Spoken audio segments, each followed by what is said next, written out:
Assalamualaikum warahmatullahi wabarakatuh. Halo anak-anak, bertemu lagi bersama Putria di sini. Kali ini kita akan belajar tema 1, subtema 1, pembelajaran ke-6. Nah, tujuan pembelajaran kita kali ini yaitu dapat menyebutkan pengamalan sila kedua Pancasila. Yang kedua, dapat melengkapi kalimat rumpang. Yang ketiga, dapat menulis lambang bilangan. Nah, silahkan kalian lihat teks percakapan yang ada pada layar. Butria akan membacakan teksnya, kalian silahkan baca di rumah juga ya. Di sini ada percakapan antara Ayah, Udin, Mutiara, dan Ibu. Ayah berkata, hari Minggu nanti kita akan berwisata. Kalian ingin pergi kemana? Lalu Udin menjawab, aku ingin pergi ke kebun binatang, Ayah. Lalu Mutiara menjawab, bagaimana kalau ke pegunungan saja? Ibu menjawab, wah, ada dua pendapat nih. Mana ya yang akan kita pilih? Lalu Udin menjawab, liburan kali ini saya ingin ke kebun binatang. Mutiara menjawab lagi, begini saja, saya punya usul. Liburan kali ini kita pergi ke kebun binatang. Liburan selanjutnya kita pergi ke pegunungan, katanya. Lalu Udin menjawab, kakak baik sekali, maaf ya kak, aku sudah bicara terlalu keras tadi. Baik kak, aku setuju. Lalu ibu berbicara lagi, itulah manfaatnya kalau persoalan diselesaikan dengan kepala dingin. Lalu ayah menjawab, kalian memang anak-anak yang hebat, katanya.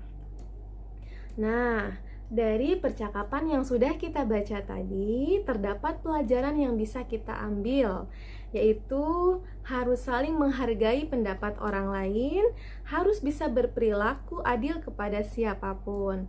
Nah, kedua, perilaku tersebut itu dalam mencerminkan contoh pengamalan Pancasila sila kedua. Bunyi Pancasila kedua, coba yang pertama dulu apa? Ketuhanan yang Maha Esa.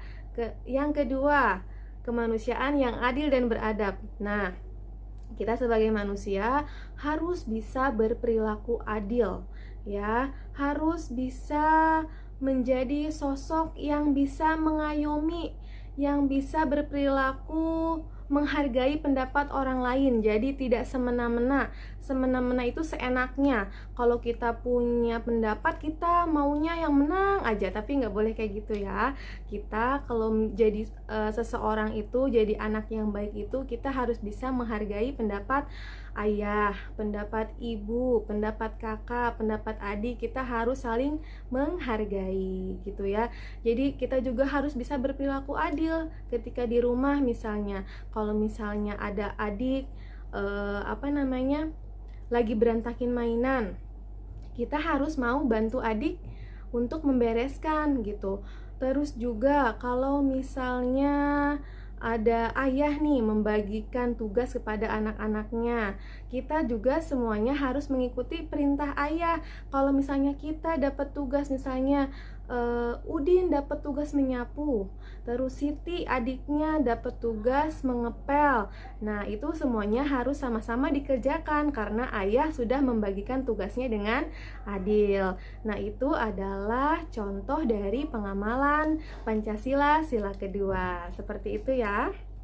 Nah, sekarang di layar kita sudah melihat ada teks atau kalimat yang kosong ya, yang rumpang. Nah, Putri akan menugaskan kalian untuk mengisi teks-teks yang kosong ini ya. Nah, di sini itu sudah ada jawaban-jawabannya. Kalian tinggal baca dulu teksnya. Di sini judulnya berwisata ke kebun binatang. Nah, kalian silahkan isi.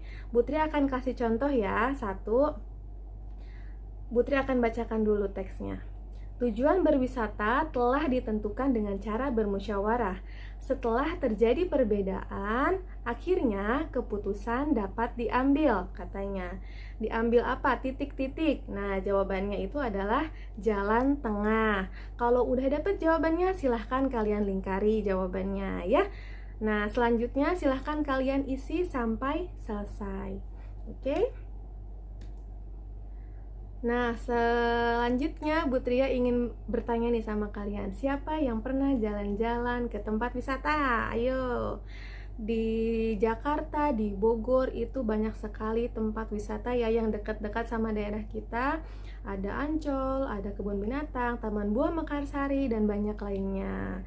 Nah, kalau misalnya kita masuk ke tempat wisata itu, kita pasti akan mendapatkan tiket. Nah, di tiket itu pasti ada nomornya ya. Sekarang perhatikan contoh tiket masuk kebun buah katanya. Nih, di sini ada tiket tanda masuk pengunjung 1 kali masuk ke kebun buah Mangunan. Nah, di sini nomor tiketnya itu 354. Nah, sekarang kalau misalnya angka 354 jika digambarkan menjadi kubus ratusan, puluhan, dan satuan itu sebagai berikut. Bu Tria sudah kasih contohnya nih. Ini dia. 354 itu sama dengan 300 ditambah 50 ditambah 4. Nah, jadi banyaknya kubus itu ada 354. Dibaca tulisannya itu 354. Seperti itu ya penulisannya ya. Nah, di sini ada soal lagi, kita ketemu soal lagi. Tuliskan lambang bilangan berikut dengan kata-kata. Bu Tri akan kasih contoh satu nomor ya. 675 itu nomor 1. Penulisannya adalah 675. Seperti ini ya. 675. Nah, silahkan kalian kerjakan ya yang di halaman 46. Tinggal kalian lanjutkan nih dari nomor 2 sampai nomor 5. Oke, cukup sekian penjelasan dari Bu Tria. Di akhir penjelasan Bu Tria kali ini, Bu Tria akan berikan tugas untuk kalian, yaitu tugas buku paket tema 1 halaman 41, 42. Itu hanya soalnya saja 1-9 dan halaman 44 dan 46. Oke, cukup sekian penjelasan dari Bu Guru. Wassalamualaikum warahmatullahi wabarakatuh.